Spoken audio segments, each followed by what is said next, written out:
technique, we were working about our footwork and our articulation basic technique. Yes, so we had first a little bit of a discussion over the mechanics that make our feet work and our legs work. So we have 3 joints, hip, knee, ankles, and these joints have to work together so we do not bounce, so we can be fluid in our West Coast swing movement. Yes? So we talked about how these joints work together no matter if I have no weight on my foot or I have full weight on my foot, I can still do these bending things without changing my height.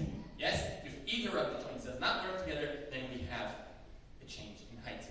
Then we have different ways of placing our leg. We have an international style, we have an American rhythm style. We can do it with the ball of the foot or the heel of the foot, and backwards the same thing. Yes?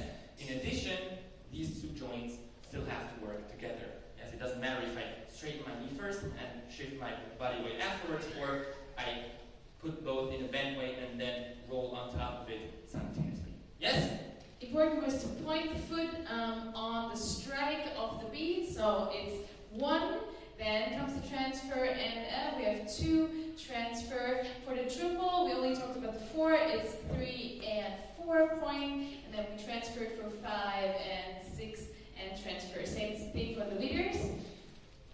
We have 1 and up, 2 and up, 3 and 4 and up, 5 and 6 and up. In order to make that really without weight, we did a nice exercise. Attila told us that we flick the foot in order to not put the weight there. Yes, so we have a flick and trick. As an exercise. Flick and triple, flick, and so we have triple rhythm basically on each step. It's a triple, triple, triple, triple, triple, triple. Yes? And please don't show that video to anyone walking around like, hey, this is what they taught us to make West Coast swing out. Like, nope, that's not how we do exercise. It's just an exercise.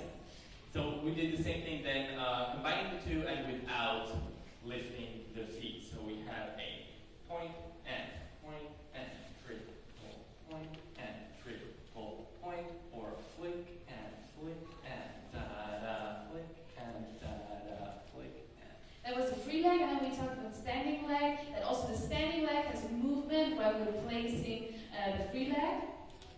So we did a little exercise of imagining that the floor beneath our feet can be moved back and forward below us. Yes, so we can push our weight forward and back, and we can use that moment to transition from one step to the other. So while we move the free foot, we can shift our weight forward on the foot, or if we move backwards on the foot without losing the balance and without losing the motion, the continuous motion of the dance. There will be moments where you don't have to do that.